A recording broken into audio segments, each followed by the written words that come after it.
Urethra and पीनस। अब अगर सबसे पहले मेल यूरिथ्रा की बात करें, मेल यूरिथ्रा तो उसके दो पार्ट्स हैं, पोस्टीरियर यूरिथ्रा, एंटीरियर यूरिथ्रा। अब होता क्या है कि सबसे पीछे ब्लैडर पड़ा है, ब्लैडर आके ख़त्म होता है ब्लैडर नेक में, वहाँ पे प्रोस्टेट शुरू हो जाता है। फिर प्रोस्टेट आगे कहाँ ख़त्म होता है, जहाँ पर डायाफ्राम आता है, यूरोजेनिटल डायाफ्राम। फिर डायाफ्राम के बाद क्या होता है, जो कॉपस स्पॉन्जियोजम होते हैं, ठीक है, वहाँ पर उसका इतना मोटा एरिया होता है, बल्ब होता है। सो वहाँ पर डायाफ्राम के फ़ौरन बाद बल्ब ऑफ कॉपस स्पॉन्जियोजम होता है। उसके बाद यही यही बल्ब जो है आगे कंटिन्यू कर जाता है इन कॉपस स्पॉन्जियोजम, और उसके बाद जो होता है कॉपस कवर्नोसम चढ़ा होता है। फिर क्या होता है कि कोरोना आता है, जिसे हम कहते हैं क्राउन रीजन। ये वो जगह होती है जहाँ पर पीनस की शाफ्ट और जो हेड है ये दोनों आपस में मिलते हैं। फिर जो हेड है जिसे हम ग्लांस कहते हैं ये आता है, उसके अंदर नेविकुलर फोसा होता है, फिर बाहर एंड में एक्सटर्नल यूरिथ्रल मीएटस होता है। सो अगर बात करें पोस्टीरियर यूरिथ्रा की, तो ये अंदर वाला पोर्शन होगा। अंदर वाला पोर्शन क्या, जैसे ही ब्लैडर की नेक जो है ख़त्म होती है तो क्या शुरू हो जाता है, यूरिथ्रा। ये वाला यूरिथ्रा जो होता है प्रोस्टेट के अंदर होता है। सो इसमें पोस्टीरियर यूरिथ्रा के अंदर एक प्रोस्टैटिक यूरिथ्रा आ जाएगा। फिर प्रोस्टेट के बाद क्या होता है, यूरोजेनिटल मेम्ब्रेन होती है। फिर इस मेम्ब्रेन के अंदर से जो यूरिथ्रा गुजरा होता है उसे हम कहते हैं मेम्ब्रेनस यूरिथ्रा। सो प्रोस्टैटिक यूरिथ्रा और मेम्ब्रेनस यूरिथ्रा ये दोनों पोस्टीरियर यूरिथ्रा हैं। फिर यही आगे कंटिन्यू कर जाता है और बल्ब ऑफ कॉपस स्पॉन्जियोजम में से गुजरता है और देन फाइनली शाफ्ट में से गुजरता है। सो अगर ये बल्ब में से गुजरेगा तो इसे हम कहेंगे बल्बर यूरिथ्रा। अगर शाफ्ट ऑफ पीनस में से गुजरेगा इसे कहेंगे पिनाइल यूरिथ्रा। सो एंटीरियर यूरिथ्रा के अंदर बल्बर और पिनाइल यूरिथ्रा आ जाते हैं, पोस्टीरियर के अंदर प्रोस्टैटिक और मेम्ब्रेनस यूरिथ्रा। अगर प्रोस्टैटिक यूरिथ्रा की बात करें, it passes through the prostate gland. Membranous urethra की बात करें तो ये यूरोजेनिटल डायाफ्राम या यूरोजेनिटल मेम्ब्रेन जो है उसे पियर्स करता है। It is surrounded by perineal muscles और एक्सटर्नल यूरिथ्रल स्फिंक्टर्स, दोनों इसको सराउंड करते हैं। और यही दोनों जो पेरिनियल मसल्स और एक्सटर्नल यूरिथ्रल स्फिंक्टर्स हैं, इन दोनों की जो सप्लाई है वो पिडेंडल नर्व है and these are skeletal muscles. उसके बाद बात आती है बल्बर यूरिथ्रा की। ये पार्ट है एंटीरियर यूरिथ्रा का, और जो बल्ब है कॉपस स्पॉन्जियोजम का ये उसके अंदर होता है। और अगर इसका रप्चर हो जाए तो उसकी वजह से जितनी सारी यूरिन है वो सुपरफिशियल पेरिनियल पाउच के अंदर आ सकती है, अपर थाइज के अंदर आ सकती है, एंटीरियर एब्डोमिनल वॉल के साथ आ सकती है, और इवन के एंटीरियर वॉल ऑफ चेस्ट में भी जा सकती है अप टू द क्लेविकल। इसके बाद बात आती है पिनाइल यूरिथ्रा की। ये क्या करता है, it crosses through the पीनस shaft, जितनी सारी शाफ्ट है उसके अंदर से क्रॉस करता है, and it is surrounded by corpus spongiosum और corpus cavernosum. Next is injuries to the male urethra. अब मेल यूरिथ्रा के हमने पार्ट पढ़े, पोस्टीरियर एंटीरियर। पोस्टीरियर में प्रोस्टैटिक मेम्ब्रेनस, एंटीरियर में बल्बर और पिनाइल। हर पार्ट को कोई ना कोई इंजरी हो सकती है, बस जो प्रोस्टैटिक यूरिथ्रा है ना उसकी इंजरी बहुत रेयर है, क्योंकि उसको प्रोस्टेट अच्छी तरह जो है सराउंड करके रखता है। अगर सबसे पहले बात करें एंटीरियर यूरिथ्रल इंजरीज़ की, एंटीरियर में आता है बल्बर और पिनाइल। सो अगर सबसे पहले बात करें पिनाइल यूरिथ्रा की, तो ये पीनस की शाफ्ट के अंदर है। अब जो पिनाइल यूरिथ्रा है उसके अराउंड फेशिया ऑफ बक जो है वो चढ़ा हुआ है। सो बक्स डीप फेशिया इसको सराउंड करके रखता है, और अगर पिनाइल यूरिथ्रा रप्चर हो जाए, कोई क्रशिंग इंजरी हो पीनस को, तो उसकी वजह से जितनी सारी यूरिन है वो पीनस तक ही रहेगी, वो आगे कहीं भी नहीं जाएगी। क्यों? क्योंकि इसके बाहर बक्स फेशिया चढ़ा होता है। हाँ, अगर ट्रॉमा इतना ज़्यादा सख्त है कि उसने इस बक्स फेशिया को भी पियर्स कर दिया है, फिर क्या होगा, जितनी सारी यूरिन है वो सुपरफिशियल पेरिनियल स्पेस के अंदर जा सकती है। इसके अलावा एंटीरियर एब्डोमिनल वॉल के अंदर जा सकती है, और इवन के anterior wall of the chest में अप टू द क्लेविकल ये जा सकती है। अब ये जाएगी कैसे? वेल, हमने बात की कि जो पिनाइल यूरिथ्रा है उसके अराउंड बक्स फेशिया चढ़ा हुआ है, और जो स्क्रोटम वाला एरिया है वहाँ पर होता है कूलेज फेशिया। सो जब ये बक्स फेशिया रप्चर कर जाएगा, तो अगर ये स्क्रोटम के अंदर चला गया तो हम कहेंगे कि ये कूलेज फेशिया के अंदर चला गया है, और अगर ये बक्स फेशिया रप्चर कर गया और ये एंटीरियर एब्डोमिनल वॉल के अंदर चला गया तो हम कहेंगे कि ये स्कारपास फेशिया के पास चला गया। और इसी तरह ये एक्सटेंड हो के चेस्ट में भी जा सकता है। सो इसकी एक्सटेंशन कहाँ पे हो सकती है? सुपरफिशियल पेरिनियल पाउच, वो जो हमारे टेस्टिस में था, कूलेज फेशिया। उसके अलावा एंटीरियर एब्डोमिनल वॉल में जा सकता है, और anterior wall of the chest up to clavicles. इसके बाद अगर बात करें बल्बर यूरिथ्रा की, ये वो पार्ट है जो कि कॉर्पस स्पॉन्जियोजम के बल्ब के अंदर है। अब जब भी बल्बर यूरिथ्रा रप्चर होगा तो उसके अंदर एक ट्राइएड आएगा, bleed, bruise and blockage of urine. So bleeding होगी एक्सटर्नल यूरिथ्रल मीएटस में, ब्रूजिंग हो सकती है, that's because of haematoma, perineal haematoma, और blockage of urine, inability to pass urine. So B for bulbar urethra, B for bleed, B for bruise and B for blockage of urine. इसके अलावा बाकी features जितने हैं वो भी नज़र आ सकते हैं. फॉर एग्जांपल एक्स्ट्राविजेशन हो सकती है यूरिन की. यूरिन जो है वो इस एरिया से निकल कर सुपरफिशियल पेरिनियल स्पेस में चल जाए. हो सकता है टेस्टिस के अंदर चल जाए जहाँ पर कूलेस फेशिया होता है. हो सकता है यही यूरिन जो है एक्सटेंड कर जाए स्क्रॉटम में. हो सकता है यही यूरिन जो है डिसेंड कर जाए up to the upper thighs, क्योंकि ये फेशिया वहाँ तक होता है. उसके अलावा हो सकता है ये एंटीरियर एब्डोमिनल वॉल के अंदर चली जाए. हो सकता है कि ये चेस्ट में चल जाए अप टू क्लेविकल. और अगर ये एंटीरियर एब्डोमिनल वॉल में चली गई तो यहाँ पर स्कार्पा फेशिया होता है. तो ये डिपेंड करता है कि किस एरिया के अंदर यूरिन जो है वो एक्स्ट्रा विजिट कर गई है. मैनेजमेंट में क्या है, वेल सबसे पहले देखेंगे कि पेशेंट जो है वो वॉइड कर सकता है या नहीं. अगर तो पेशेंट वॉइड कर सकता है तो ठीक है, कोई इमरजेंसी नहीं, एंटीबायोटिक्स देंगे 5 दिनों के लिए और डिस्चार्ज कर देंगे. फिर अगर पेशेंट जो है वो वॉइड नहीं कर सकता, यूरिन की रिटेंशन हो गई है, तो फिर हम क्या करेंगे, बड़े आराम से जेंटल अटैम्प्ट करेंगे और पेशेंट को कैथेटराइज करेंगे विद द हेल्प ऑफ 12 और 14 फ्रेंच फोली. अगर तो कैथेटराइज नहीं हो रहा तो फिर हम पेशेंट का ब्लैडर पैल्पेट करेंगे. अगर तो ब्लैडर पैल्पेबल है इसका मतलब कि यूरिन रिटेंशन है, और अगर ब्लैडर जो है वो पैल्पेबल नहीं है तो इसका मतलब यूरिन रिटेंशन नहीं है. तो इसका क्या मतलब हुआ, इसका मतलब हुआ कि इंट्रा पेरिटोनियल ब्लैडर इंजरी हुई है, जिसकी वजह से सारे जो ब्लैडर की यूरिन है वो पेरिटोनियम में चली गई और पेशेंट एसाइटिस के साथ है. वेल सबसे पहले केस 1 डिस्कस करते हैं जिसमें ब्लैडर जो है वो पैल्पेट हो गया. अगर ब्लैडर पैल्पेट हो गया तो इस केस में क्या करेंगे, सुप्रा प्यूबिक सिस्टोटमी करेंगे, ऊपर से नीडल देंगे, पंचर करेंगे, ट्रोकार डालेंगे और उसकी जगह फोली डाल देंगे और फिर इसकी सारी यूरिन जो है वो बाहर निकाल देंगे. ये तब करना है जब ब्लैडर पैल्पेबल हो, और ये सारा अंडर लोकल एनेस्थीसिया करना है. हाँ, अगर ब्लैडर पैल्पेबल नहीं है तो इसका मतलब हुआ कि ब्लैडर की इंजरी होगी एंड दैट्स इंट्रा पेरिटोनियल. फिर क्या करेंगे, फॉर्मल सुप्राप्यूबिक सिस्टोटमी तो करेंगे ही under anaesthesia along with bladder repair. फिर हमें सर्जिकल रिपेयर भी करनी पड़ेगी. इसके बाद 6 हफ्तों का इंतज़ार करेंगे और रीट्रोग्रेड और एंटीरोग्रेड सिस्टो यूरिथ्रोग्राम करेंगे. रीट्रोग्रेड का क्या मतलब, हम यूरिथ्रा से पीछे की तरफ बैकवर्ड जाएंगे. एंटीरोग्रेड का क्या मतलब, हम सुप्रा प्यूबिक सिस्टोटमी से आगे की तरफ यूरिथ्रा की तरफ आएंगे. ये करेंगे और चेक करेंगे कहीं से कोई पंक्चर वगैरह तो नहीं है, और अगर है तो फिर रिपेयर करेंगे. और रिपेयर में क्या आ सकते हैं ऑप्शन हमारे पास, ऑप्टिकल यूरिथ्रोटमी आ सकता है या यूरिथ्रोप्लास्टी आ सकता है. इसके अलावा अगर कोई पेशेंट आता है बल्बर यूरिथ्रा की इंजरी के साथ तो वो सबसे पहले उसको देखेंगे, वाइटल्स वगैरह स्टेबल करेंगे और चेक करेंगे पेशेंट वॉइड कर रहा है कि नहीं. अगर नहीं कर रहा तो मसला है, फिर कैथेटर डालने की कोशिश करेंगे. अगर तो कैथेटराइजेशन नहीं हुई तो फिर क्या करेंगे, सिस्टोस्कोपी करेंगे, ब्लैडर को देखेंगे प्लस फोली कैथेटर इंसर्ट करेंगे ओवर गाइड वायर. सिस्टोस्कोपी यानी यूरिथ्रा से हमने जो स्कोप है वो डालनी है. जब वो ब्लैडर के अंदर आ जाएगी तो सारा ब्लैडर विजुलाइज करना है और फिर बाद में उसके अंदर फोली डाल देनी है, इंसर्ट कर देनी है ओवर गाइड वायर. अब इस सब का क्या फ़ायदा है, इस सब से ये हो सकता है कि हम ब्लैडर को अच्छी तरह विजुलाइज कर लें, चेक कर लें इमीडिएटली कि कोई ब्लैडर वगैरह कोई इंजरी वगैरह तो नहीं है. और उसके अलावा जो सुप्राप्यूबिक सिस्टोटमी करते हैं वो जो ऊपर से फोली लटक रही होती है और वो इतना अजीब लग रहा होता है, एक्सटर्नल डिवाइस होती है, उसको हम छोड़ सकते हैं, इवेड कर सकते हैं. इसके अलावा अगर कॉम्प्लिकेशंस की बात करें, यूरिथ्रल इंजरी की वजह से क्या हो सकता है, यूरिथ्रा में स्ट्रिक्चर्स बन सकता है, इनकॉन्टिनेंसी हो सकती है, अगर तो स्फिंक्टर भी इन्वॉल्व हो गया है, या फिर इम्पोटेंसी हो सकती है.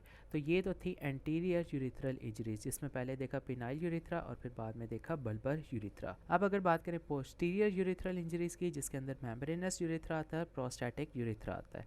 अब जो प्रोस्टैटिक यूरिथ्रा है उसकी तो बहुत ज़्यादा रेयर है क्योंकि उसके बाहर इतना मोटा प्रोस्टेट चढ़ा होता है, सो लेस लाइकली है कि इसको इंजरी हो. अब जो पोस्टीरियर यूरिथ्रल इंजरीज़ होती हैं ये पेल्विक फ्रैक्चर्स के साथ होती हैं, और पेल्विक फ्रैक्चर्स के साथ हमने पढ़ा है कि ब्लैडर के अंदर जो एक्स्ट्रा पेरिटोनियल इंजरीज़ है वो ज़्यादा होती हैं. इंट्रा पेरिटोनियल तब होंगी जब अपर डिस्टेंडेड ब्लैडर को इंजरी होगी, अपर पार्ट पे होगी, और एक्स्ट्रा पेरिटोनियल ब्लैडर इंजरी तब होगी जब पेल्विक फ्रैक्चर होगा.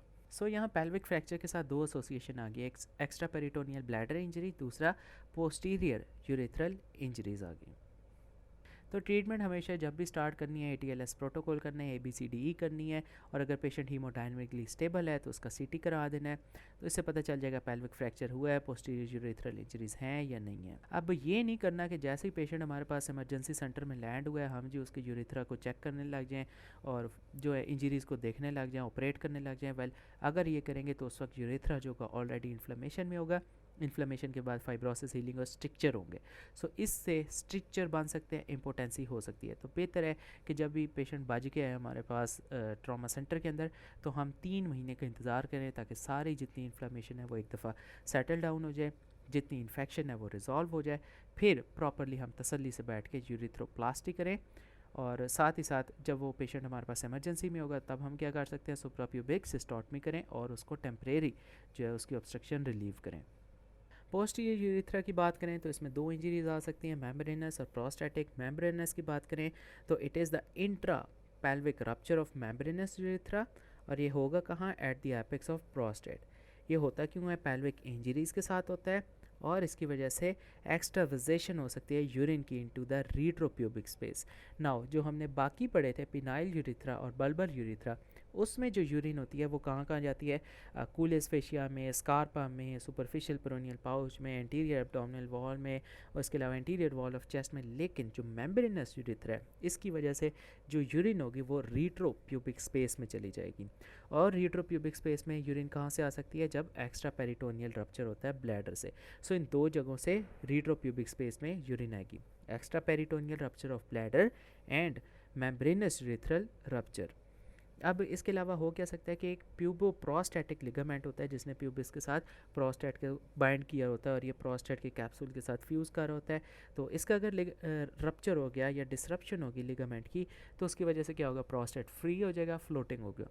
तो जब हम DRE करेंगे तो प्रोस्टेट हो सकता है पैल्पेटेड हो सकता है प्रोस्टेट जो है वो बहुत ज़्यादा ऊपर हो। तो अगर ये फीचर्स आ रहे हैं तो इसका मतलब कि मेम्ब्रेनस यूरिथ्रा जो है वो रप्चर हो गया। उसके अलावा प्रोस्टैटिक यूरिथ्रा, वेल ये बहुत ज़्यादा रेयर है और ये अनलाइकली है। Next is the meatal stenosis. अब ये क्या है, जो यूरिनरी मिएटस है वो अगर स्टीनोस हो जाए तो उसे हम कहेंगे मिएटल स्टीनोसिस। ये कंजेनिटल भी हो सकता है अगर एसोसिएटेड विद फाइमोसिस हो। अब ये फाइमोसिस क्या होता है कि जो अब वो बुरा वर्ड मैं बार बार नहीं बोलूँगा, कि जो उस्ताद जी हैं ना उनके आगे स्किन बहुत ज़्यादा लटकी हुई होती है, और उस लटकी हुई स्किन को कहते हैं कि वो प्रीप्यूस है, आगे आई पड़ी होती है। इवन के ग्लास से भी आगे आई, जो टोपी है सार है उस्ताद जी का, उससे भी आगे आई होती है। सो फाइमोसिस में क्या होता है, there is inability to retract the prepuce. उस स्किन को हम वापस नहीं खींच सकते, वो आगे ही आ जाती है, वो आगे ही फिक्स हो जाती है। ये कंजेनिटल होता है। इसके अलावा जब मिएटल स्टीनोसिस हो जाएगी, जिसे हम पिन होल कहें, मतलब बहुत छोटा सुराख, तो उसकी वजह से क्रॉनिक रिटेंशन हो जाएगी, यूरिन पूल अप होने लग जाएगी, बैक प्रेशर डेवलप होगा, पेशेंट CKD के साथ जा सकता है, हाइड्रोयूरेटर, हाइड्रोनेफ्रोसिस हो सकते हैं। इसको ट्रीट किस तरह करेंगे, डायलिटेशन करेंगे, मियोटमी या मियोटोप्लास्टी करेंगे। उसके बाद नेक्स्ट टॉपिक है, this is congenital urethral stricture. ये रेयर है और इसमें जो यूरिथ्रा का पार्ट इन्वॉल्व होगा that is going to be bulbar urethra, और सिम्टम्स जो हैं वो लेट एज तक नहीं आते। ट्रीटमेंट जो है वो उसमें डायलिटेशन कर सकते हैं या यूरिथ्रोटमी कर सकते हैं। उसके बाद अगला है मिएटल अल्सर्स। अब मिएटस के अंदर अल्सर हो गया। अल्सर कैसे आ गए भाई, वेल ये तब होता है कि जब छोटा बच्चा पैदा होता है हम उसकी सर्कमसीजन कराते हैं, उस्ताद जी को आगे से कटवाते हैं, तो क्या होता है कि वहाँ पर वूंड बन जाता है। फिर क्या कहते हैं, हम कहते हैं कि चलो भाई छोटे बच्चे जल्दी से कपड़े पहन लो, तो उसको कपड़े नहीं पहनाने होते, उसको वैसे ही खोल के रखना होता है। अगर हम उसको कपड़े पहना दें तो बार बार फ्रिक्शन होगी उस वूंड की, ठीक है, क्लोथ्स के साथ, और इतनी ज़्यादा फ्रिक्शन होगी कि वहाँ पर अल्सर बन जाएगा। इसे कहेंगे दिस इज़ मिएटल अल्सर, यानी ये ulcer in the urinary meatus, external urinary meatus. तो अल्सर जब भी बनेगा तो उसके ऊपर स्कैब बनेगा, वही स्कैब जिसको खुरकने में बड़ा मज़ा आता है, तो वो क्या करेगा, मिएटस को ब्लॉक कर देगा। तो इसकी ट्रीटमेंट में सिंपली क्या है, लोकल क्लीनिंग है और एंटीसेप्टिक एप्लीकेशन है। इसके अलावा नेक्स्ट टॉपिक है posterior urethral valve, PUV। Now this is the most common etiology. होता क्या है कि इसमें कंजेनिटली ऑब्स्ट्रक्शन होती है, जो पोस्टीरियर यूरिथ्रा होता है वहाँ पे एक मेम्ब्रेन चढ़ जाती है, इसे हम सिंपली कहते हैं पोस्टीरियर यूरिथ्रल वाल्व। और बॉयज़ में होता है ऑब्स्ट्रक्शन हो जाएगी, जब ऑब्स्ट्रक्शन हो जाएगी तो यूरिन बैकअप होगी, पुल अप होगी, और पेशेंट जो है वो एंड स्टेज रीनल डिजीज़ यानी CKD की जो लेट वाली स्टेज होती है उसमें प्रेजेंट करेगा।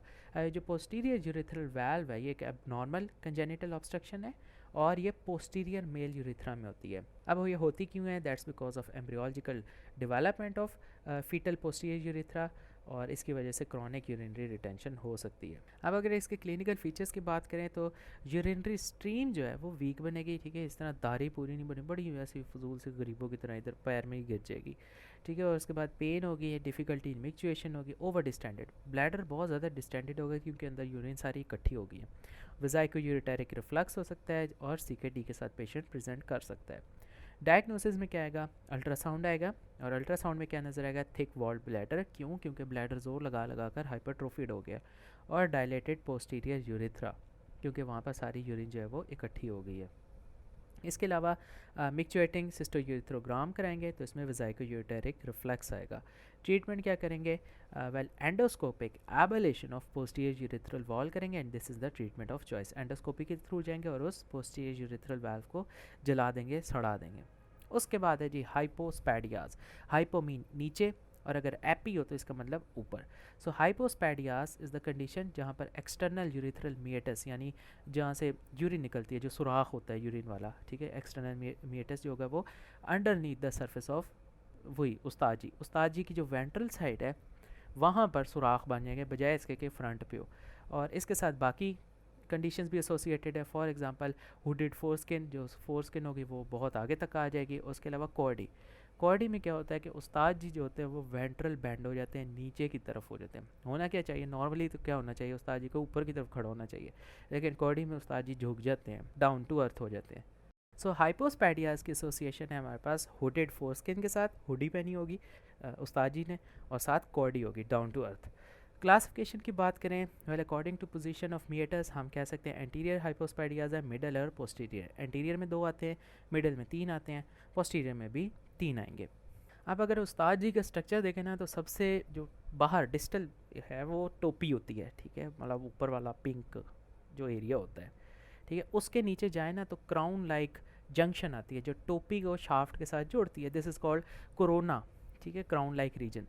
फिर उसके बाद क्या होता है, उस्ताद की शाफ्ट होती है लंबी सी, वो डिपेंड करता है रेस के ऊपर। फिर क्या होता है, ये स्कॉट्रम आता है। सो जहाँ पर शाफ्ट स्कॉट्रम के साथ जुड़ रही होती है उसे कहते हैं पीनोस्क्रोटल जंक्शन। फिर जो है स्क्रॉटम शुरू हो जाता है, स्क्रॉटम से पीछे चल जाए तो क्या होता है, पेरिनियल रीजन शुरू हो जाता है, और उससे पीछे चल जाए तो एनस होती है। तो इसी सारे कोर्स में कहीं ना कहीं अगर वेंट्रल साइड के ऊपर urethral meatus, external urethral meatus open हो जाता है तो हम उसे कहेंगे एंटीरियर, मिडल या पोस्टीरियर। एंटीरियर हाइपोस्पेडियाज में जो एक्सटर्नल मिएटस होगा वो ओपन होगा, एक तो वेंट्रल साइड होगी क्योंकि हम हाइपोस्पेडियाज पढ़ रहे हैं, अंडरनीथ अंडर साइड। कहाँ पर, अगर तो ग्लास, ये जो टोपी पहनी उस्ताद जी ने पिंक कलर की, अगर उसकी वेंट्रल साइड पे हो गया इसे कहेंगे एंटीरियर ग्लैनुलर हाइपोस्पैडियाज। और अगर क्राउन रीजन पे हो गया which is at the junction of टोपी एंड शाफ्ट तो फिर हम इसे कहेंगे कि कोरोनल है हाइपोस्पैडियाज। और इसी तरह अगर शाफ्ट की बात करें, शाफ्ट में डिपेंड करता है डिस्टल है, मिडल है या प्रॉक्सिमल है। सो डिस्टल शाफ्ट पे भी हो सकता है हाइपोस्पैडियाज यानी टोपी के पास पास, मिडल हो सकता है, और प्रॉक्सिमल में स्क्रॉटम के पास पास। इस तरह पोस्टीरियर हाइपोस्पैडियाज की बात करें तो इसमें जो पीनोस्क्रोटल है, जहाँ डंडा जो है वो स्क्रोटम के साथ जुड़ता है, उस जंक्शन के ऊपर अगर वेंट्रल साइड पे हो गया तो इसे कहेंगे पोस्टीरियर हाइपोस्पैडियाज। इसी तरह स्क्रोटम की अगर वेंट्रल साइड पे हुआ तो स्क्रोटल हाइपोस्पैडियाज, और अगर पेरिनियल की वेंट्रल साइड पे या पेरिनियम में हो गया तो हम इसे सिंपली कहेंगे पेरिनियल पोस्टीरियर हाइपोस्पैडियाज। तो ये तो हमने हाइपोस्पैडियाज की बड़ी वैरायटी देख ली। अब इनकी ट्रीटमेंट की बात करें, वेल सर्जरी इसके लिए करनी पड़ेगी, और जो डिफॉर्मिटी है, जो कोर्डी है, उसको भी साथ साथ ठीक करना पड़ेगा। और सर्जरी जो है वो 1 साल की उम्र पे करेंगे। सर्जरी का गोल क्या है, well correction of any phenyl curvature, उस्ताद जी को सीधा करेंगे, वो जो नीचे झुके हुए हैं। इसके अलावा जो एक्सटर्नल यूरिथ्रल मिएटस है उसको अपनी जगह पे लाएंगे। अब इसमें 1 स्टेज सर्जरी भी कर सकते हैं, 2 स्टेज सर्जरी भी कर सकते हैं। अगर 1 स्टेज सर्जरी की बात करें तो उसमें आता है MAGPI which is meatal advancement and glanduloplasty. तो जिस तरह नाम बता रहा है, जो मिएटस एक्सटर्नल यूरिथ्रल मिएटस उसे एडवांस आगे की तरफ लाना है, यानी डिस्टल लेके आना है, और ग्लैंडुलोप्लास्टी जो टोपी है उस्ताद की उसको सही करके रिपेयर करना है। उसके अलावा स्नोडग्रास भी हो सकता है, TIP यूरिथ्रोप्लास्टी वगैरह भी हो सकते हैं, सारे 1 स्टेज हैं। 2 स्टेज की बात करें तो इसमें ब्राकास रिपेयर आ सकता है। उसके बाद बात करें यूरेथ्राइटिस की, well urethra mean urethra, itis mean inflammation, it is inflammation of urethra and that's because of sexually transmitted disease. और सेक्शुअली ट्रांसमिटेड डिजीज़ में गोनोकोकल होती है या नॉन गोनोकोकल। नॉन गोनोकोकल में मोस्टली जो होती है वो क्लेमीडिया होती है। अभी होता क्या है कि इसमें इन्फेक्शंस होती हैं जो कि ट्रांसमिट होती है बिकॉज ऑफ अनप्रोटेक्टेड वो करने से, चाहे वजाइनल हो, ओरल हो, या फिर वो हो जो अकॉर्डिंग टू नेचर नहीं होना चाहिए। खैर, अगर एटियोलॉजी की बात करें तो गोनोकोकल यूरेथ्राइटिस और नॉन गोनोकोकल। गोनोकोकल में नाइसीरिया गुनेरी हो जाएगा, 20% केसेस में होता है, और ये अफेक्ट करता है एंटीरियर यूरेथ्रा को। नॉन गोनोकोकल में हमारे पास क्लेमीडिया हो सकता है, माइकोप्लाज्मा, ट्रिकोमोनास हो सकता है, हर्पीज़ वायरस हो सकता है, यूरिया प्लाज्मा हो सकता है, और 80% केसेस के अंदर ये होता है। वेल इसके क्लिनिकल फीचर्स क्या है, जब यूरिथ्रा उसकी इन्फ्लेमेशन होगी तो डिसयूरिया डिस्चार्ज होगा, और इसके अलावा जितने सिस्टमिक सिम्टम्स है कॉन्स्टिट्यूशनल फॉर एग्जांपल फीवर, ये भी हो सकता है। तो अगर कंपेयर करें गोनोकोकल और नॉन गोनोकोकल यूरिथ्राइटिस को, तो एक बात याद रखें, gonococcal is thick and acute. इसका क्या मतलब, इंक्यूबेशन पीरियड गोनोकोकल का थोड़ा है, 2 से 10 दिन, नॉन गोनोकोकल का 7 से 14 दिन है। Gonococcal is onset is abrupt, ठीक है, एक्यूट है, और नॉन गोनोकोकल थोड़ा सा ग्रेजुअल है। गोनोकोकल डिसयूरिया सवियर है, क्योंकि एक्यूट है तो ये भी सवियर ही होगा, और नॉन गोनोकोकल क्योंकि क्रॉनिक है, आहिस्ता आहिस्ता है, आहिस्ता इंक्यूबेशन है, आहिस्ता ऑनसेट है, तो फिर डिसयूरिया भी आहिस्ता है। और gonococcal is thick more purulent, और non gonococcal is less and mucoid. Gonococcal is acute thick and purulent, non gonococcal is chronic mild and mucoid. Investigations की बात करें तो ल्यूकोसाइटोसिस मिलेगी, WBCs इंक्रीज कर जाएंगे, ग्राम स्टेनिंग कराएंगे तो हमें पता चल जाएगा कौन सी नस्ल का बग है, कल्चर एग्जामिनेशन कराएंगे यूरिथ्रल डिस्चार्ज का। इसके अलावा ट्रीटमेंट की बात करें तो जो गोनोकोकल यूरिथ्राइटिस है उसके लिए सिप्रोफ्लॉक्सासिन या पेनिसिलिन होंगी, जो क्लेमीडिया है उसके लिए डॉक्सीसाइक्लिन है, और इसके अलावा एंटीबायोटिक्स हम कल्चर रिपोर्ट के ऊपर डिपेंड करके चेंज कर सकते हैं। कॉम्प्लिकेशंस क्या हो सकती हैं, वेल इसमें प्रोस्टेटाइटिस हो सकता है, एपिडिडिमाइटिस हो सकता है, और काइटाइटिस हो सकता है, एब्सेस बन सकते हैं which is periurethral abscess, urethra में स्ट्रिक्चर बन सकते हैं, सेप्टिसीमिया, आर्थराइटिस, एंडोकार्डाइटिस, ये सारे। इसके अलावा रीटस डिजीज़ होती है which is can't see, can't pee, can't bend my knee. Eyes में यूवीआइटिस होगा, पेन के साथ डिसयूरिया होगा, और नीज के अंदर आर्थराइटिस होगा। So it is mainly a complication of chlamydial urethritis, और इसमें जो है अगेन यूरिथ्रल डिस्चार्ज होगा 4 to 6 week after contact conjunctivitis and arthritis. Next is urethral stricture. Stricture क्या होता है, जब इन्फ्लेमेशन फाइब्रोसिस हीलिंग होती है तो वहाँ पर कंट्रैक्शन होती है, हो सकता है यूरिथ्रा आपस में फ्यूज़ कर जाए, सो it is narrowing of urethra. Stricture जो है ये बड़ी ख़तरनाक कोई शैतान की आंत है, एक दफ़ा हो जाए तो ये कभी भी क्योर नहीं हो सकता, ये फिर रीअकर होता रहता है। जितनी मर्ज़ी दफ़ा इसको डायलेट कर लें, बोगियों से कर लें, जो मर्ज़ी कर लें, कैथेटर डाल लें, साउंड डाल लें, ये फिर रीअकर हो जाएगा। तो अगर स्ट्रिक्चर्स की टाइप देखें तो ट्रोमेटिक हो सकता है पैल्विक फ्रैक्चर हो, साथ यूरिथ्रा में स्ट्रिक्चर बन गया हो। इन्फ्लेमेटरी हो सकता है गोनोकोकल यूरिथ्राइटिस हुआ, उसके बाद इन्फ्लेमेशन, हीलिक फाइब्रोसिस और स्ट्रिक्चर बन गया हो। इंस्ट्रूमेंटेशन की हो, कोई कैथेटर डाल के रखा हो काफ़ी अर्से के लिए, या यूरिथ्रा में एंडोस्कोपी की हो, सिस्टोस्कोपी हमने घुसाड़ी हो अंदर से, तो इस केस में भी यूरिथ्रल स्ट्रिक्चर बन सकता है। पोस्ट ऑप ओपन प्रोस्टेक्टेक्टमी की, इसमें स्ट्रिक्चर बन सकता है, या फिर एम्पुटेशन की, उस्ताद जी की, उस्ताद को काट दिया तो फिर भी स्ट्रिक्चर बन सकता है। सो अगर पैथोफिजियोलॉजी की बात करें तो स्ट्रिक्चर बनता है इंजरी के बाद, इन्फ्लामेशन के बाद, क्योंकि वहाँ पर स्कारिंग होती है यूरोथीलियम की। इसके अलावा कुछ स्ट्रिक्चर्स जो होते हैं वो कंजेनिटल भी होते हैं। वो क्यों होते हैं, बिकॉज जो एंटीरियर और पोस्टीरियर यूरिथ्रा बचपन में आपस में फ्यूज़ कर रहे होते हैं, वो फ्यूजन ठीक तरह से नहीं होती है और वहाँ पर स्ट्रिक्चर बन जाता है। क्लिनिकल फीचर्स क्या है, वेल जब पेशेंट आएगा स्ट्रिक्चर का तो वो प्रेजेंट करेगा ब्लैडर आउटफ्लो ऑब्स्ट्रक्शन के साथ, और जितने लोअर यूरिनरी ट्रैक के सिम्टम्स है वो होंगे। स्ट्रेनिंग टू वॉइड जोर लगाएगा, यूरिन बाहर नहीं निकलेगी, स्ट्रीम जो है टूटी फूटी बनेगी, टर्बुलेंसी होगी, पैरों में गिरेगी, ड्रिबल करेगी, फ्रिक्वेंसी बार बार जाना पड़ेगा क्योंकि सही तरह उसकी वॉइडिंग ही नहीं हो रही। सो एग्जामिनेशन में जो है वो स्ट्रिक्चर पैल्पेबल भी हो सकता है, नहीं भी हो सकता, और जब पैल्पेबल होगा तो उसमें क्या होगा, जो उस्ताद जी हैं उनकी जो अंडर सरफेस है नीचे से उनको ऐसे पैल्पेट करेंगे ना, तो वो जगह बड़ी हार्ड होगी क्योंकि वहाँ पर फाइब्रोसिस हुई है और स्ट्रिक्चर हुआ पड़ा है। सो स्ट्रिक्चर जो है वो पैल्पेबल हो भी सकता है, और पैल्पेट कहाँ करेंगे, अंडर सरफेस ऑफ उस्ताद जी। तो अगर इसके डायग्नोस्टिक टेस्ट की बात करें तो इसमें यूरिथ्रोस्कोपी कर सकते हैं, यूरिथ्रोस्कोपी रिजिड भी कर सकते हैं, फ्लेक्सिबल भी कर सकते हैं। इसके अलावा यूरिथ्रोग्राफी कर सकते हैं। अब इसमें क्या होगा, कंट्रास्ट इंट्रोड्यूस करेंगे वाया एक्सटर्नल मीएटस, यानी जो बाहर पीपी के जो बाहर सुराख है उस्ताद जी के, वहाँ से अंदर कंट्रास्ट भर देंगे। वो कंट्रास्ट जो है वो अंदर अंदर चलता जाएगा, और एक्सरे जो है उसके ले लेंगे, जहाँ पर स्ट्रिक्चर हुआ वहाँ पर पता चल जाएगा नैरोइंग हुई पड़ी है। इसके अलावा कॉम्प्लिकेशंस क्या है स्ट्रिक्चर्स की, स्ट्रिक्चर की वजह से यूरिन रिटेन हो सकती है जिसकी वजह से पेशेंट सीकेडी में जा सकता है। इसके अलावा यूरिथ्रा में डाइवर्टिकुलम बन सकता है because of continuous pressure, abscess बन सकता है, इन्फेक्शन हो सकती है, हाइपरट्रॉफी ब्लैडर की हो सकती है क्योंकि वो बहुत ज़ोर लगाई जा रहा है, यूरिन वॉइड नहीं हो रही तो ब्लैडर की हाइपरट्रॉफी हो जाएगी, डाइवर्टिकुलम बन जाएंगे, यूरिन के अंदर स्टोन्स बन सकते हैं, हाइड्रोनेफ्रोसिस बायलैटरल सीकेडी हो सकता है, हर्निया, हेमोरॉइड्स। हर्निया क्यों, क्योंकि ज़ोर लगाई जा रहा है, हर्निया हर उस कंडीशन में होता है जिसमें स्ट्रेन करना पड़े, haemorrhoids, rectal prolapse from straining, ये सारी कॉम्प्लिकेशन है स्ट्रेनिंग की। उसके अलावा यूरिथ्रल फिस्टुला बन सकते हैं। ट्रीटमेंट क्या कर सकते हैं स्ट्रिक्चर्स की, वेल इसमें डायलिटेशन कर सकते हैं, OIU कर सकते हैं, विच इज़ ऑप्टिकल इंटरनल यूरिथ्रोटमी या फिर यूरिथ्रोप्लास्टी।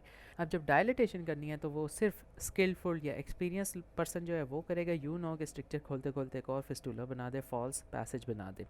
तो डायलेट किस तरह कर सकते हैं? वेल, बुगीज़, साउंड्स या कैथेटर से। सो गन इलास्टिक बुगी ले सकते हैं, या फिर ग्रेजुएटेड मेटालिक यूरिथ्रल साउंड ले सकते हैं, या फिर सेल्फ डायलिटेशन बाय नेलेटन कैथेटर। ये क्या है? ये पेशेंट बार बार खुद ही करेगा, इंटरमिटेंट सेल्फ डायलिटेशन। इसके अलावा अगर बात करें OIU की, विच इज़ ऑप्टिकल इंटरनल यूरेथ्रोटमी, इसमें हम क्या करेंगे? सबसे पहले सिस्टोस्कोपी परफॉर्म करेंगे। हम क्या करेंगे? नीचे से, यानी जो सुराख है वहाँ से घुसाड़ते जाएंगे, ठीक है, एंडोस्कोप या सिस्टोस्कोप, क्योंकि ब्लैडर के लिए तो सिस्टोस्कोप कहेंगे। इसको घुसा घुसा घुसा के यूरिथ्रा में से क्योंकि जाएगा, तो साथ साथ विजुलाइज करते जाएंगे कि यूरिथ्रा में कहाँ कहाँ स्ट्रक्चर है। जहाँ पर स्ट्रक्चर नज़र आएगा उसको इंसाइज कर लेंगे। कहाँ से काटना स्टार्ट करेंगे? 12 o'clock पोजीशन से। अब इंसाइज किस तरह करेंगे? इंसाइज करेंगे with the help of cold knife. फिर क्या करेंगे? इसी सिस्टोस्कोपी को आगे आगे एडवांस करते जाएंगे। फाइनली हम यूरेथ्रा से बाहर निकल के ब्लैडर के अंदर आ जाएंगे।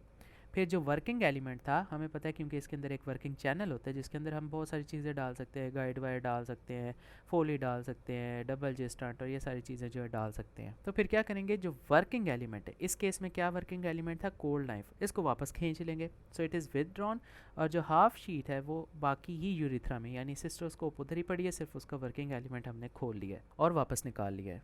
फिर इसकी जगह क्या करेंगे? जो वर्किंग चैनल होगा उसमें से फोली पास करेंगे through the half sheet into the bladder, वो जो ऑलरेडी शीट पड़ी है उसके अंदर, और फिर फोली का जो बलून है उसको फुला देंगे। फोली 7 से 10 दिन के लिए इधर रखेंगे। क्यों रखेंगे? कि यूरिथ्रा जो है जैसे जैसे हील होता है तो ये आपस में जुड़ता जाता है, चिपकता जाता है। सो ये यूरिथ्रा आपस में ना चिपके, इसीलिए हम इस यूरिथ्रा के अंदर फोली भर के रखेंगे। फिर उसके बाद अगली है टेक्निक, दिस इज़ कॉल्ड यूरिथ्रोप्लास्टी। और इसमें क्या होगा कि जो फाइब्रोस्ट यानी जो स्टीनोस्ट या जहाँ पर स्ट्रक्चर है सेगमेंट, वो वाला सेगमेंट यूरिथ्रा का लेंगे, काट देंगे ऊपर से भी नीचे से भी, और फिर जो दो एंड्स बच जाएंगे उनको आपस में जोड़ देंगे। इसे कहेंगे tension free end to end anastomosis. और अगर डिफेक्ट काफ़ी बड़ा है तो फिर हम क्या करेंगे? थोड़ा सा ग्राफ्ट लेंगे। ग्राफ्ट कहाँ से ले सकते हैं? ओरल कैविटी के अंदर जो बक्कल म्यूकोज़ा है वहाँ से लेंगे। और अगर तो डिफेक्ट इससे भी ज़्यादा है, इतना बड़ा है कि हम ये ग्राफ्ट भी नहीं ले सकते, तो फिर इस केस में ब्राकास 2 स्टेज यूरिथ्रोप्लास्टी करेंगे। इसके बाद नेक्स्ट टॉपिक है, this is periurethral abscess. Abscess होता है पस की थैली। सो अगर कोई भी एब्सेस है that is involving tissues around urethra, this is periurethral abscess. Particularly abscess जो होगा कॉर्पस स्पॉन्जियोसम के अंदर मिलेगा। हाँ, पिनाइल भी हो सकता है, बल्बर भी हो सकता है, क्रॉनिक भी हो सकता है। सो अगर पिनाइल पेरी यूरिथ्रल एब्सेस की बात करें तो ये क्यों होगा? That's because of gonococcal infection. और जो गोनोकोकल इन्फेक्शन होगी वो किसको अफेक्ट करेगी? ग्लैंड ऑफ लेटर को। अब क्योंकि एब्सेस निकला हुआ है तो फिर उस्ताद जी की जो अंडर सरफेस है ना, वहाँ पे अगर उंगलियां मार के चेक करें तो हमें टेंडर इंड्यूरेशंस मिलेंगी। और फाइनली अगर इस एब्सेस को ट्रीट नहीं करेंगे तो ये एब्सेस फट सकता है और अंडर क्यूटेनियस फिस्टूला बना सकता है, यानी स्किन में सुराख हो सकता है और वहाँ से 24 घंटे जो है पी पस जो है वो बहेगी। इसके अलावा अगर ट्रीटमेंट की बात करें तो अगर हम चाहें तो इस एब्सेस को फाड़ सकते हैं यूरिथ्रा के अंदर, इसका जितना भी गंद है वो सारा यूरिथ्रा के अंदर आ जाएगा। या अगर हमने इनकरेज करना हो इसी एब्सेस को कि वो बर्स्ट करे यूरिथ्रा के अंदर तो हम एंटीरियर यूरिथ्रोटमी करेंगे। और अगर जो एब्सेस है वो पीछे है, बिहाइंड द स्ट्रक्चर है, उसके आगे स्ट्रक्चर आ गया है, रास्ता सारा बंद है, तो फिर हम इसे एक्सटर्नली ड्रेन करेंगे। ये तो था पिनाइल पेरी यूरिथ्रल एब्सेस। अगर बात करें बल्बर पेरी यूरिथ्रल एब्सेस की तो ये सिंपली एक सेलुलाइटिस है जो कि स्ट्रेप्टोकोकस की वजह से। इसके अलावा बाकी एनारोबिक ऑर्गेनिजम्स भी हो सकते हैं और स्ट्रक्चर यूरिथ्रा के साथ भी ये हो सकता है। क्लिनिकल फीचर्स क्या है? वेल, पेन होगी, पायरेक्सिया होगा, और जो स्वेलिंग होगी वो एक्सटेंड करेगी from the perineum to the penis, उस्ताद जी तक जा सकती है। उसके अलावा एंटीरियर एब्डोमिनल वॉल के अंदर भी स्वेलिंग हो सकती है। सो जो पिनाइल पेरी यूरिथ्रल एब्सेस है वो गोनोकोकल इन्फेक्शन की वजह से होता है, और जो बल्बर पेरी यूरिथ्रल एब्सेस है वो स्ट्रेप्टोकोकस या एनरोब्स की वजह से होता है। सो बल्बर पेरी यूरिथ्रल एब्सेस की ट्रीटमेंट क्या है? एंटीबायोटिक्स हैं, पास से तो ड्रेन कर देंगे या फिर सुप्राप्यूबिक सिस्टोटमी करेंगे। इसके अलावा क्रॉनिक पेरी यूरिथ्रल एब्सेस भी हो सकता है। वेल, ये वो एब्सेस है जो कि लॉन्ग स्टैंडिंग यूरिथ्रल स्ट्रक्चर के बाद डेवलप हो गए। स्ट्रक्चर इतनी देर के लिए था कि वो कॉम्प्लिकेट कर गए। इसमें क्या करेंगे? पास को ड्रेन करेंगे और स्ट्रक्चर को ट्रीट करेंगे। उसके बाद यूरिथ्रल फिस्टूलाज हो सकते हैं। जब ये एब्सेस फट जाए और एक्सटर्नली ड्रेन कर जाए तो हमारे पास फिस्टूला बन जाएगा। और ये जितने फिस्टूलाज होते हैं ये यूजुअली एसोसिएटेड होते हैं हमारे पास स्ट्रक्चर्स के साथ। सो अगर हम स्ट्रक्चर को ट्रीट कर दें तो जो फिस्टूला है वो खुद ब खुद हील हो जाएगा। इसके बाद यूरिथ्रल स्टोन्स हैं। ये क्या है, कैलकुलाई हैं जो यूरिथ्रा के अंदर है। ये यूरिथ्रा के अंदर ख़ुद भी बन सकते हैं, ये बहुत ज़्यादा रेयर है, या फिर ये most of the time migrate करते हैं किडनी से या ब्लैडर से, वो इनको आगे पुश करते हैं। और अगर यही स्टोन्स काफ़ी देर के लिए अंदर पड़े रहें तो यहाँ पर स्ट्रिक्चर्स भी बन सकते हैं। अब इसके क्लिनिकल फीचर्स क्या हैं? वेल, अगर तो स्टोन हमारे पास यूरिथ्रा में है तो इसकी वजह से यूरिनरी रिटेंशन होगी, पेशेंट जो है वो आएगा कि उसकी यूरिन नहीं आ रही, या फिर अगर बैक पुलिंग बहुत ज़्यादा हो रही है तो हाइड्रोयूरिटर या फिर हाइड्रोनेफ्रोसिस के साथ भी आ सकता है। अगर ट्रीटमेंट की बात करें, वेल ये डिपेंड करता है कि स्टोन कहाँ है। अगर तो स्टोन हमारे पास प्रोस्टैटिक यूरिथ्रा के अंदर है तो हम इसको पीछे धक्का दे देंगे, ब्लैडर के अंदर चल जाएगा, फिर हम इसको simply as a bladder stone treat करेंगे। और धक्का किस तरह देंगे? With the help of hydrostatic pressure. हाँ, अगर तो यूरिथ्रा का जो स्टोन है वो डिस्टल यूरिथ्रा में टिप के पास है तो फिर हम सिंपली क्या करेंगे, इसकी फ्रेगमेंटेशन करेंगे इन सिट्यू, वहीं पर उस स्टोन को हम तोड़ देंगे, फिर मिएटोमीट्री करेंगे ताकि स्टोन को डिलीवर करें। उसके बाद नेक्स्ट टर्म है दिस इज़ फाइमोसिस। अब इसमें होता क्या है कि जी उस्ताद जी जो होते हैं उनके आगे स्किन आ जाती है, और वो स्किन जो होती है वो फ्यूज होती है। उस स्किन को पीछे जितना मर्जी खींचते रहो वो नहीं खींचती, वो आगे ही रहती है। So it is inability to retract the prepuce. ये प्रीप्यूस जो है ये फोर स्किन है ओवर द ग्लास। ग्लास कहते हैं वो जो उस्ताद जी की पिंक कलर की टोपी होती है उससे भी आगे आ जाती है। So phimosis is inability to retract. इसी का एक उलट होता है विच इज़ पैराफाइमोसिस। ये वो कंडीशन है जिसके अंदर फोर स्किन या जो प्रीप्यूस है इसको एक दफ़ा अगर हम रिट्रैक्ट कर देना, यानी इसको अगर हम पीछे की तरफ खींच लें, यानी पीछे का मतलब हम अपनी तरफ खींच लें, ठीक है, तो फिर ये पक्की पक्की वहीं फिक्स रहती है because of constriction proximal to corona. और फिर इस स्किन को हम दोबारा ग्लास के ऊपर नहीं चढ़ा सकते, फिर ये पीछे पीछे ही रहती है।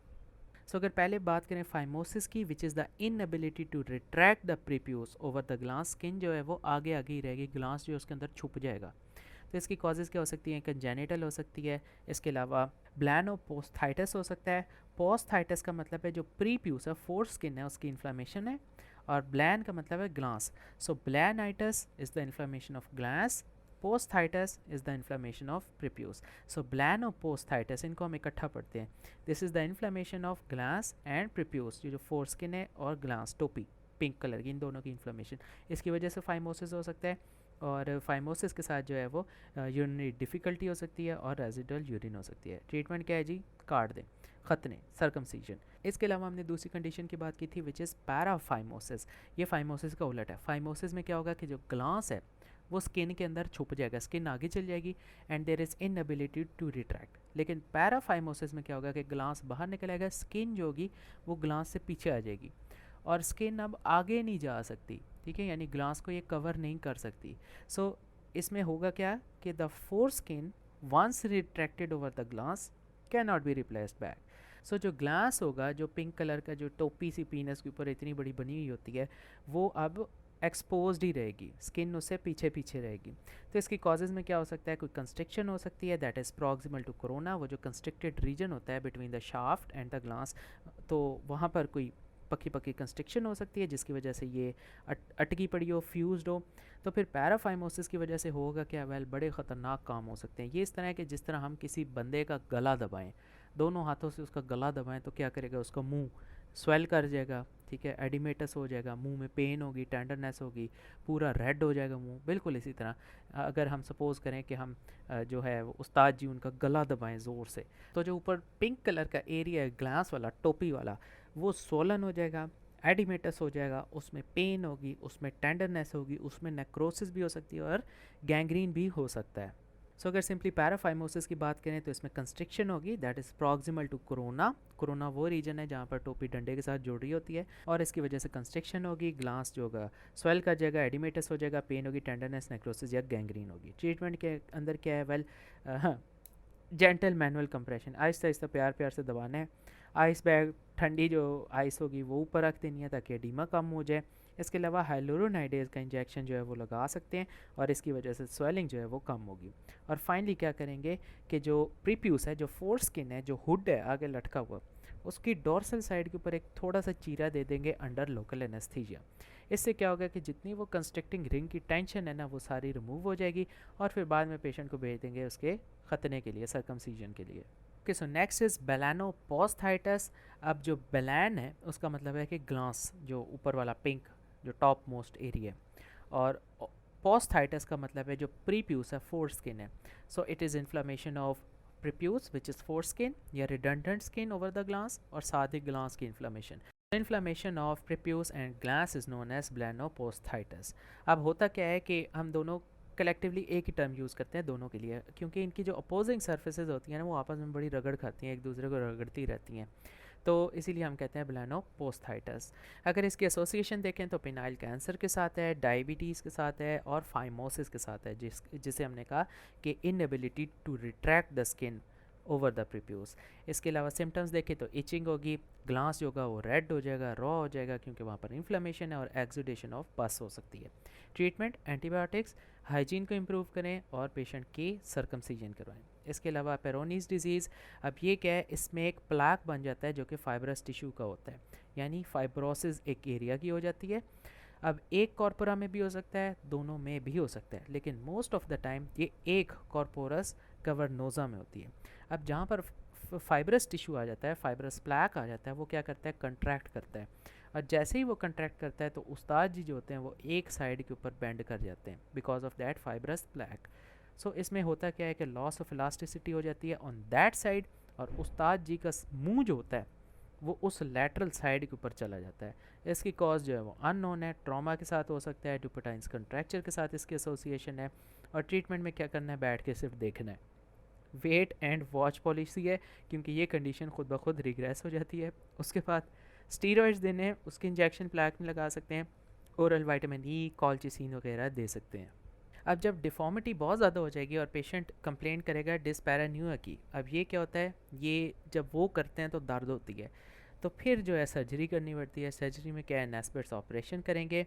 अब इस ऑपरेशन में क्या करेंगे कि सर्जरी को सीधा करेंगे, सर्जरी जो टेढ़े हुए पड़े हैं ना इनको थोड़ा सीधा करेंगे। और इसमें करना क्या है कि जिस साइड की तरफ सर्जरी मुड़े हुए हैं उस साइड के ऊपर तो फाइब्रस प्लैक है, लेकिन जो हेल्दी साइड है हमने वहाँ पर नॉन एब्जॉर्बेबल सूचर लगा देना है इन द कॉर्पोरस कवर्नोजा, जिसकी वजह से क्या होगा कि जो हेल्दी साइड है हम उसकी भी इलास्टिसिटी कम कर देंगे। अब जो है वो दोनों साइडें बैलेंस हो गई हैं। जितनी एक थोड़ी इलास्टिसिटी फाइब्रस प्लैक वाली साइड पे है, अब उतनी एक थोड़ी इलास्टिसिटी उस साइड पर है जहाँ पर हमने खुद सूचर लगाया है। सो उस्ताद जी जो हैं वो बिल्कुल सीधे हो जाएंगे। इसके अलावा और क्या कर सकते हैं, या तो सूचर लगा सकते हैं हेल्दी साइड पे, या फिर हेल्दी साइड पे थोड़ा सा टिश्यू रिमूव कर दें। This is going to crack the cody, लेकिन इसका एक नुकसान है, उस्ताद जी का कद जो है वो बहुत ज़्यादा छोटा हो जाएगा। This is going to cause penile shortening. Anyway size does not matter, patient को जो है वो इसी के साथ ही चलना पड़ेगा। इसके बाद नेक्स्ट डिसऑर्डर की बात करें तो ये है प्राइपिज्म। अब होता क्या है कि मोस्ट ऑफ द टाइम जो उस्ताद जी होते हैं वो सो रहे होते हैं, इन्हें कोई सेक्सुअल स्टिमुलस चाहिए होती है तो फिर ये उठते हैं। मींटू से सोते उस्ताद को कहना पड़ता है वो पाइन उठो, टाइम हो गया उठन दा, तो फिर उस्ताद जी क्या कहते हैं, बड़े नखरे के साथ उठते हैं और कहते हैं लो जी, लो मैं खड़ा हो गया। तो इसके लिए कोई ना कोई स्टिमुलस चाहिए हुई होती है। तो प्राइपिज्म में क्या होता है, this is persistent painful erection of the पीनस without any sexual stimulus. कोई स्टिमुलस है ही नहीं, इसमें उस्ताद जी कह रहे हैं लो जी अब मैं खड़ा हूँ, अब मैं नहीं बैठता। ठीक है, ये पेनफुल भी है और परसिस्टेंट भी है। अब होता है इसमें क्या है कि जो कॉर्पस कवर्नोसा होते हैं वो ब्लड से फिल हो जाते हैं। फिल क्यों होते हैं, क्योंकि उसकी वीनस ड्रेनेज नहीं होती, वीनस ड्रेनेज जो होती है वो ब्लॉक हो सकती है। So there is defect in the venous drainage, corpus cavernosa are filled with blood, और उसके अलावा परसिस्टेंट इरेक्शन है, उस्ताद जी खड़े हैं, अब नहीं बैठने वाले, पेनफुल है। और इसमें होगा क्या कि जो ग्लास है और कॉर्पोरस स्पॉन्जियोजम है दे आर नॉट इन्वॉल्व। सिर्फ जो डिफेक्ट है वो वीनस ड्रेनेज में है, और किसकी वीनस ड्रेनेज, कॉर्पोरा कवर्नोजा की। सो अगर कॉजेज़ की बात करें तो क्यों हो सकता है, सिकल सेल डिजीज़ में हो सकता है, थेराप्यूटिक कोई इंजेक्शन लगाया है पेपेरोवीन का तो उसमें हो सकता है, मैलिग्नेंसी हो सकती है, ल्यूकीमियाज में भी बड़ा कॉमन होता है। उसके अलावा स्पाइनल कॉर्ड डिजीज़ के अंदर हो सकता है। ट्रीटमेंट की बात करें तो ब्लड को एस्पायर कर लेंगे, कॉर्पोरा कवर्नोजा से अगर ड्रेन नहीं हो रहा तो हम निकाल लेंगे, एस्पायर कर लेंगे। उसके अलावा फिनाइल एफ्रीन का लगाएंगे, क्योंकि ये सिंपैथेटिक है, विजोडाइलेटर है, तो जितनी भी वेन्स है वो डायलेट कर जाएगी और ड्रेनेज जो होगी इंप्रूव कर जाएगी। इसके अलावा अल्गोरिथम शंट कर सकते हैं। अब इसमें क्या करेंगे, एनास्टमोसिस करेंगे between corpus spongiosum and corpus cavernosum. Defect corpus cavernosa में था, उसकी वीनस ड्रेनेज में था, सो हम इसको शंट कर देंगे इनटू द स्पॉन्जियोजम। और ये सिर्फ तब करेंगे जब एस्पिरेशन फेल हो जाएगी, हमने ब्लड निकाला और उससे कोई रिडक्शन नहीं हुई इरेक्शन में। इसके अलावा नेक्स्ट है carcinoma of पीनस। Now this is very uncommon, बहुत ज़्यादा अनकॉमन है। पैदा होते साथ ही जब काट देते होते हैं ना तो उसके बाद से इम्यूनिटी जो है बच्चे में आ जाती है, तो पीनस में जो कार्सिनोमा है वो नहीं होता। रिस्क फैक्टर्स क्या है? वेल, क्रॉनिक ब्लेनोफ्थाइटिस हो सकता है इस केस में जब इन्फ्लेमेशन ऑफ प्रोप्यूस और ग्लैंड की हो। एचपीवी वॉट्स वायरस की वजह से smoking, phimosis, lichen sclerosis, leukoplakia of glans इसमें हो सकता है। पैजेस डिजीज ऑफ पीनस इसमें हो सकता है। Clinical features, well, non healing ulcer, this is carcinoma of पीनस। उसके अलावा foul smelling discharge, this is carcinoma. फंगेटिंग growth या इंगुइनल लिम्फेडेनोपैथी, ये सारे कैंसर के सिम्टम्स हैं। इन्वेस्टिगेशन में बायोप्सी करवाएंगे लीजन की और अल्ट्रासाउंड सीटी करवाएंगे ताकि हम कैंसर को स्टेज कर सकें। स्टेजिंग किस तरह है जी? इसमें ग्रुप 1, 2, 3, 4 है। ग्रुप का मतलब है कि ट्यूमर जो है वो टोपी पे है, ग्लैंस पे ही है। 2 का मतलब है डंडे पे, शाफ्ट पे। 3 का मतलब लिम्फ नोड पे है। 4 का मतलब कि डिस्टेंट मैट्स हैं पूरी बॉडी के अंदर फैल गए। सो टोपी, डंडा, नोड और मैट्स, ये 1, 2, 3 और 4 हैं। ट्रीटमेंट की बात करें तो स्मॉल लीजन्स हैं तो उनकी रेडियोथेरेपी करेंगे। लार्ज लीजन्स हैं तो सर्जरी करेंगे। सर्जरी किस किस जगह कर सकते हैं? शाफ्ट में कर सकते हैं और तब करेंगे जब रेडियोथेरेपी फेल हो जाएगी। तो सर्जरी में करेंगे क्या? सर्जरी में पार्शियल या टोटल पिनेक्टमी काट देंगे पूरा, ठीक है, उस्ताद जी निकाल देंगे और उतना एक करेंगे जहाँ तक डिजीज़ है। अगर इंग्वाइनल लिम्फ नोड्स हैं वो इलाज हैं तो ट्रीटमेंट डिले कर देंगे 3 हफ्ते के लिए, क्योंकि पहली हमारी जो प्रायोरिटी है वो लोकल ट्रीटमेंट है प्राइमरी जगह की जहाँ पर ट्यूमर है, पहले उसको उखाड़ेंगे, फिर 3 हफ्ते बाद जो है लिम्फ नोड्स निकालेंगे। अगर तो इन्फेक्शन है तो इस केस में एंटीबायोटिक स्टार्ट कर देंगे और इसके अलावा ब्लॉक डाइसेक्शन लिम्फ नोड्स की करेंगे सिर्फ तब जब ये ट्यूमर रिग्रेस नहीं होगा with the help of antibiotics, या फिर FNAC करवाया और उसके अंदर मैलिग्नेंट इन्फिल्ट्रेशन है। सो 2 कंडीशंस हैं जिसके अंदर ब्लॉक डाइसेक्शन करेंगे। पहली बात, जब एंटीबायोटिक्स देने से रिग्रेशन नहीं हुई, या फिर FNAC करवाया तो उसके अंदर मैलिग्नेंट सेल्स मिले। नेक्स्ट इज़ द सर्कमसिजन, काट देना या एक्सीजन ऑफ प्रोप्यूस, जो फोर स्किन है, जो उस्ताद जी ने हुड पहना हुआ है, आगे हुडेड स्किन है लटक रही है, उसको काट देना। ये ओल्डेस्ट सर्जिकल प्रोसीजर है, प्री हिस्टोरिकली परफॉर्म्ड होता रहा है। इंडिकेशंस रिलीजियस रीजन्स हो सकती हैं, मुसलमानों के कटे होते हैं, यहूदियों के कटे होते हैं। फाइमोसिस मतलब आगे फ्यूज़ हो सकती है स्किन। पैराफाइमोसिस, वेल, जिसमें स्किन अब आगे नहीं जा रही, पीछे आई पड़ी है, ठीक है, यानी जो है ग्लास वो एक्सपोज्ड है। उसके अलावा ब्लेनोफ्थाइटिस हो सकता है, यानी इन्फ्लामेशन ऑफ प्रोप्यूस एंड ग्लैंड्स या रिकरेंट यूटीआई। सो ये सारी इंडिकेशंस है सर्कमसिजन की। अब इसकी टेक्निक क्या है? जो शाफ्ट होती है, जो सारा इतना लंबा डंडा होता है, उसके ऊपर स्किन होती है और वो मोबाइल होती है। पीछे से स्किन इसकी कहाँ से आ रही होती है? एब्डोमिनल वॉल से आ रही होती है। और फिर ये क्या करती है? डिस्टली कहाँ अटैच होती है? एट द क्राउन, ठीक है, जो कोरोना एरिया जहाँ पर ग्लास और शाफ्ट आपस में मिल रहे हैं, ये क्राउन कोरोना रीजन है, यहाँ पर अटैच होती है। पीछे से एब्डोमेन से आके कोरोना के अंदर अटैच होती है। लेकिन इसमें मसला क्या होता है कि इतनी सिंपल नहीं है कि बस पीछे से आगे अटैच होगी, ये थोड़ी स्किन बहुत ज़्यादा लंबी होती है। यानी कि ये पीछे से एब्डोमेन से आती है, शाफ्ट से होती होती कोरोना को क्रॉस करके अच्छी खासी आगे चली जाती है, ग्लास से भी आगे चली जाती है। फिर इसको याद आता है नहीं मैंने पीछे आना है, फिर ये बल खा के लूप खा के पीछे आती है और पीछे आकर ये क्राउन के साथ अटैच होती है। तो ये आगे जितनी इतनी रिडंडेंट स्किन बना देती है, इसे कहते हैं प्रीप्यूस। इसी को ही निकालना है इस सर्कमसिजन से। जो आगे से घूम के पीछे आई है, एक पॉकेट बना रही है, स्लीव बना रही है, इसे कहते हैं this is double layer of skin. इसी को ही मेजरली काटना होता है और जब एक दफ़ा इसको काटते हैं तो फिर इसकी कंटिन्यूटी रिस्टोर करते हैं, जो कि पीछे से स्किन नॉर्मल आ रही होती है। अब ये कैसे काटना है इसको देखते हैं। वेल, टेक्निक्स में सबसे पहले 3 मेथड्स हैं। डाइसेक्शन या स्लीव एक ही नाम है, डाइसेक्शन मेथड या स्लीव रिसेक्शन मेथड एक है। दूसरा है प्लास्टिबेल यूज़ कर सकते हैं। तीसरा है बोन कटर मेथड। अब जो डाइसेक्शन या जो स्लीव रिसेक्शन मेथड है, इसमें सबसे पहले क्या करते हैं? लोकल एनेस्थीसिया देते हैं बट विदाउट एड्रीनलिन, क्योंकि अगर एड्रीनलिन देंगे तो उसमें खून खराबा बहुत ज़्यादा होगा। सो लोकल एनेस्थीसिया देंगे without adrenaline. Anaesthesia dorsal surface पे भी देंगे और वेंट्रल सरफेस पे भी देंगे। फिर क्या करेंगे? ये जो आगे आई हुई है हुडेड स्किन है, इसी को ही तो काटना है। इसको एक दफ़ा ना हाथ से पकड़ के पीछे खींचेंगे, देखेंगे कि कोई एडहीजन्स तो नहीं है, कोई फाइब्रोसिस तो नहीं है between the foreskin and the glans, और अगर हैं तो स्मॉल आर्टरी फोर्सेप्स से उसे काट लेंगे। फिर इस एरिया को सही करेंगे, यानी ये जो ग्लांस है और जो स्किन है, इसको पीछे खींचा है स्किन को और देखा है कोई एडहीजन्स तो नहीं है, थे तो काट लिए। अब ये एरिया जो है क्लियर है। फिर क्या करेंगे? स्किन को वापस आगे की तरफ लेके आएंगे। आगे की मतलब जो ग्लास है उसको इसके अंदर छुपा देंगे, यानी बाहर की तरफ इस तरह स्किन को खींच देंगे, pull back, pull over the glans कर देंगे। अब वो ग्लास इसके अंदर छुप गया, स्किन जो है ये बाहर आ गया है, स्लीव बाहर आ गई है, लटक रही है। अब क्या करेंगे कि सरकमफ्रेंशियल इंसिजन, इस तरह गोलाई में ना जिस तरह डिज़ाइन बना होता है, तो हमने भी इसका डिज़ाइन बनाना है। तो सरकमफ्रेंशियल इंसिजन आउटर लेयर के ऊपर जो है वो लगा देंगे। फिर इस तरह क्या होगा, इसी तरह गोलाई में जो स्किन है ये काट जाएगी। फिर क्या करेंगे, मिडल डॉर्सल स्लिट बनाएंगे। जो प्रिप्यूस है उसकी जो यानी जो हमारे उस्ताद जी हैं उनकी जो डॉर्सल सरफेस है उसके ऊपर एक चीरा लगाएंगे। और ये चीरा कहाँ पे लगाएंगे, इसी प्रोप्यूस फोर स्किन के अंदर लगाएंगे। चीरा लगाने के बाद क्या होगा, स्किन खुल जाएगी, तो हम इसे कहेंगे कि फ्लैप्स बन गए। फिर इन फ्लैप्स को रेज़ करेंगे। फिर इस तरह जो है ना वो कवर की तरह ये बाहर निकल आएगा, जिस तरह वो बैट के ऊपर ग्रिप चढ़ाते हैं ना, वो जो बैट बॉल खेलते हैं बैट के ऊपर ग्रिप, उस तरह ये बाहर निकल आएगा। फिर देखना है कि फोर स्किन कहाँ कहाँ तक जा रही है, फिर उसको पकड़ के एक्सरसाइज करते जाना है इनर लेयर को। 3 मिलीमीटर छोड़ते जाना है, क्योंकि हमने बाद में क्या करना है, स्टिचेस लगाने हैं, स्किन को अटैच करना है कोरोना के साथ। सो इसको गोल गोल गोल गोल काट देना है, जितनी फोर स्किन है प्रीप्यूस है उसको एक्सरसाइज कर देना है।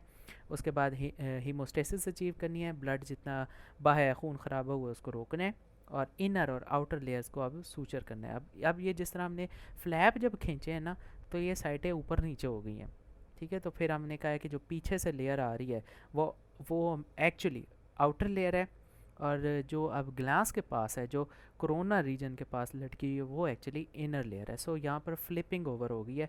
फिर अब हमने इनको पकड़कर सूचर के साथ बांध देना है। Now this is the dissecting method या फिर sleeve resection method of circumcision. इसके अलावा एक प्लास्टी बेल भी होती है टेक्निक। अब इसमें होता क्या है कि एक इंस्ट्रूमेंट होता है जिसे कहते हैं प्लास्टी बेल।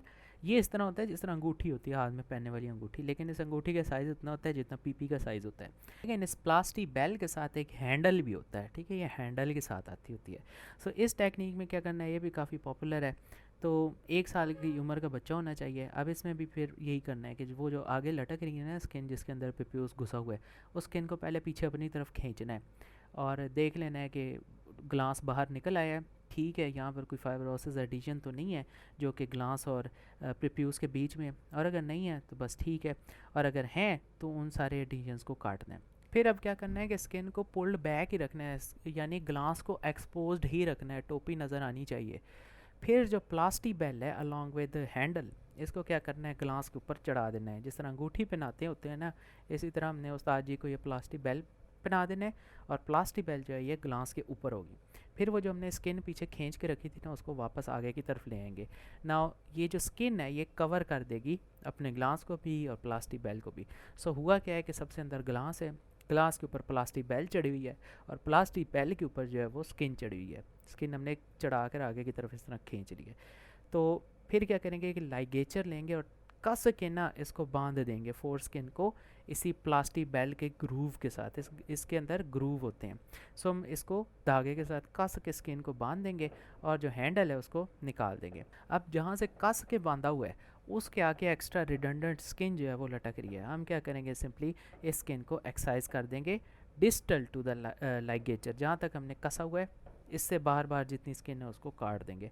फिर वही हमने प्लास्टिक बेल का हैंडल जो है सेपरेट किया हुआ है। तो हुआ क्या है कि जो टाइट लाइगेचर हमने कस के बांधा हुआ है प्लास्टिक बेल के साथ, इस कस के बांधने की वजह से खुद ही प्रेशर नेक्रोसिस होगी और टाइम के साथ साथ जो है स्किन फ्यूज़ कर जाएगी और प्लास्टिक बेल जो है वो गिर जाएगा।